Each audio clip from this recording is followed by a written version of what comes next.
Assalamualaikum. So, what does international law says about this Palestine conflict? और specifically international law में हमारा एक chapter होता है international humanitarian law IHL. अब जी IHL की बुनियाद पड़ी थी. There was a businessman Henry Dunant जो कि सोल्फेरिनो एक सिटी था, वहाँ पे अपने किसी काम से गया और वो जगह वॉर होके हटी थी. एंड ही वाज उसका बहुत ज़्यादा दिल दुखा जब उसने देखा ज़ख्मी लोग हैं और किसी को किसी की परवाह नहीं है, ज़ख्मियों को कोई पूछ नहीं रहा और वो अपने वुंड्स की तकलीफ़ से ही उनकी डेथ हो रही है, कोई उनको पानी तक नहीं पिला रहा। So he went back to his homeland और उसने एक बुक लिखी, a memory of Solferino. Henry Dunant I guess Switzerland से था, बिलोंग करता जिनेवा से। इसकी इस बुक के जवाब में 1864 में उसने ये लिखी थी। उसके नतीजे में बहुत कुछ हुआ। आईसीआरसी का वजूद में आया।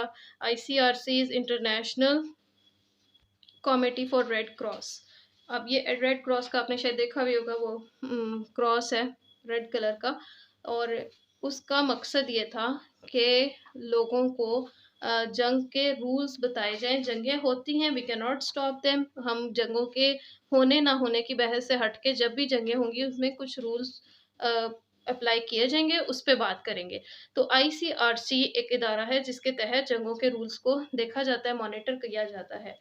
अब उसके बाद जेनेवा कन्वेंशंस होती हैं, हेग कॉन्फ्रेंसेस होती हैं। जेनेवा कन्वेंशंस में स्पेसिफिकली इंसानों के बारे में, जो वॉर में हिस्सा लेने वाले लोग हैं उनके बारे में बात होती है। बेसिकली ह्यूमंस के बारे में बात है कि कॉम्बैटेंट्स और नॉन कॉम्बैटेंट्स कौन हैं, ये एक फ़र्क बताया गया। ये सबसे इंपॉर्टेंट क्लॉज है इसका कि कॉम्बैटेंट्स वो हैं जो आपस में लड़ रहे हैं, नॉन कॉम्बैटेंट्स वो लोग हैं जो हथियार नहीं उठा रहे, जो लड़ नहीं रहे, औरतें हैं, बच्चे हैं, बूढ़े हैं, ज़ख्मी हैं। या इवन इसके अंदर कॉम्बैटेंट्स के बारे में भी इतने ज़्यादा रूल्स थे कि अगर आपका कॉम्बैटेंट लड़ते-लड़ते ज़ख्मी हो गया है, तो आपने उसको कैसे डील करना है, आपने उसको इलाज तक का रास्ता देना है, सेफ पैसेज देना है, उसके लिए उन हॉस्पिटल्स पे अटैक नहीं करना, उन एम्बुलेंसेस पे अटैक नहीं करना, वो सारी बातें ये लॉ मॉनिटर करता है। अच्छा जी, फिर आ जाए हेग कॉन्फ्रेंसेस। ये रूल्स ऑफ वॉरफेयर को डिस्कस करते हैं कि जी किस तरह की वॉरफेयर होनी चाहिए, हथियार कैसे इस्तेमाल होने चाहिए, वेपन्स ऐसे ना हो जिससे किसी को तकलीफ हो, इसमें एक्सफिक्सिएटिंग गैसेस ना हो जो दम घुटने वाली हैं, जहरीली गैसेस ना हो जो इंसान को तकलीफ दे, मौत से दो चार करें। डम डम की गोलियां नहीं यूज़ करनी जो अंदर जाके गोलियां फटती हैं। और इसी तरह बलून्स नहीं यूज़ करने क्योंकि बच्चे अट्रैक्ट होते हैं उसकी तरफ, और बलून्स को अगर आपने एज अ बॉम्ब यूज़ किया है तो बच्चों का नुकसान होता है। ये सारे कॉम्प्रिहेंसिव बहुत ज़बरदस्त किस्म के बड़े अच्छे रूल्स और लॉज बने हुए हैं। अब आगे आ जाए आईसीजे और आईसीसी। आईसीजे जो है इंटरनेशनल कोर्ट ऑफ जस्टिस, ये फैसला कराती है स्टेट्स के दरमियान में। और आईसीसी है इंटरनेशनल क्रिमिनल कोर्ट जो फैसला करवाती है क्रिमिनल्स के ऊपर। It may be a head of the state और एनी ऑफिशियल और एनी पर्सन, आर्मी पर्सोनल। और आईसीजे जो है ये क्योंकि स्टेट्स के दरमियान फैसला करवाती है, इसलिए इसमें कुछ कमियां हैं। जिन लोगों का कोई स्टेट नहीं है, for example Rohingya Muslims, Palestinian people या कश्मीरी पीपल, उनका आईसीजे से कोई फैसला नहीं हो सकता बिकॉज वो स्टेट नहीं है, उनको तो स्टेट ही नहीं कंसिडर किया।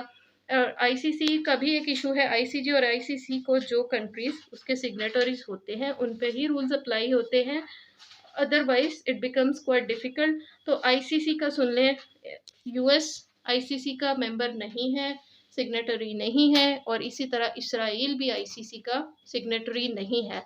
सो how would you bring those people to these courts? और अगर ये इन कोर्ट्स को कहा जाता है कि आप एकतरफा फैसला ही दे दें, स्टिल दे क्लेम कि नहीं जी बहुत मुश्किल है क्योंकि ये स्टेट्स तो हमारे मेंबर ही नहीं है, इन्होंने तो हमारे चार्टर को साइन ही नहीं किया।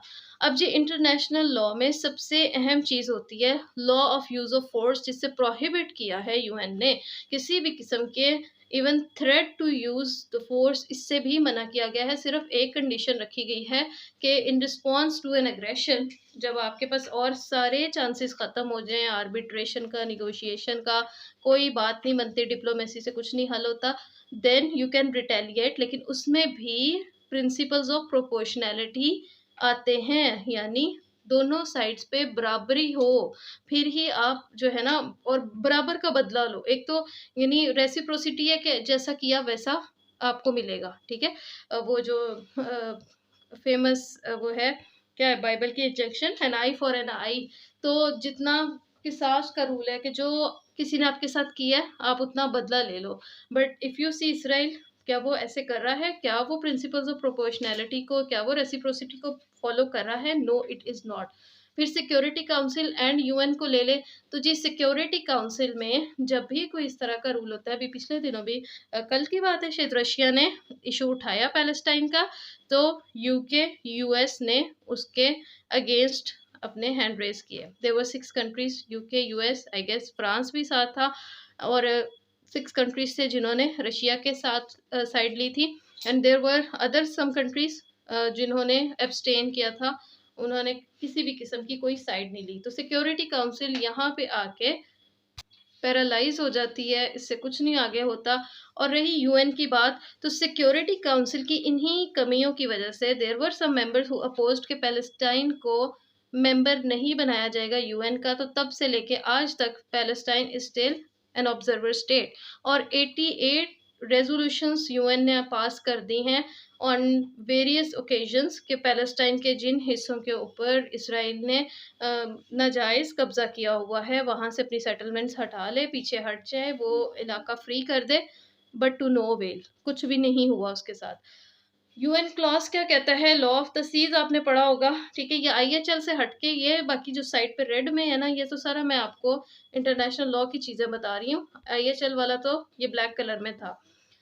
यूएन क्लॉज क्या कहता है कि किसी भी कंट्री की टेरिटरी से, जो टेरिटोरियल वाटर्स होते हैं, उससे 12 नॉटिकल माइल्स तक जो है वो वाटर उसका अनडिस्प्यूटेड उसकी टेरिटरी होती है। तो क्या गजा को वो अनडिस्प्यूटेड टेरिटरी मिली? बाकी उसका एक्सक्लूसिव इकोनॉमिक जोन को तो आप छोड़ ही देना, क्या उसको गजा को इतनी भी टेरिटरी मिली? इट इज सेड कि वहाँ के लोग बेचारे लोकल जो मछलियाँ वगैरह निकालने भी जाते हैं ना, तो वहाँ पे फ्लीट्स फिर रहे हैं, इसराइल के नेवल फ्लीट्स हैं, वो उनके ऊपर बाकायदा उनको उनके ऊपर शूटिंग करते हैं, उनको वहाँ से कुछ नहीं करने देते, उन गरीब मछेरों को भी मार देते हैं, but it remains most of the time unreported by the international media.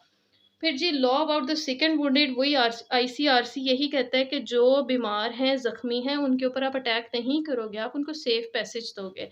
So these were some things जिनको मैंने जल्दी-जल्दी आई लॉ में समराइज़ किया है कि ये पॉइंट्स हैं, जब इस तरह का केस आपके सामने आएगा, तो इसमें ये पॉइंट्स आपको डिस्कस करने होंगे। इंटरनेशनल लॉ में आता है, या ओवरऑल भी अगर आपने देखना हो कि why Israel is wrong on so many things, why is it a war criminal, उसकी यही सारी रीज़न्स हैं। जेनेवा और हेग कन्वेंशंस की आप बाकी पॉइंट्स को भी ज़रा एक दफ़ा एक नज़र देख लेना। मैंने तो बहुत ब्रीफ सा ऊपर-ऊपर से जो चीज़ें मुझे याद आ रही थी वो बता दी हैं। अस्सलाम वालेकुम।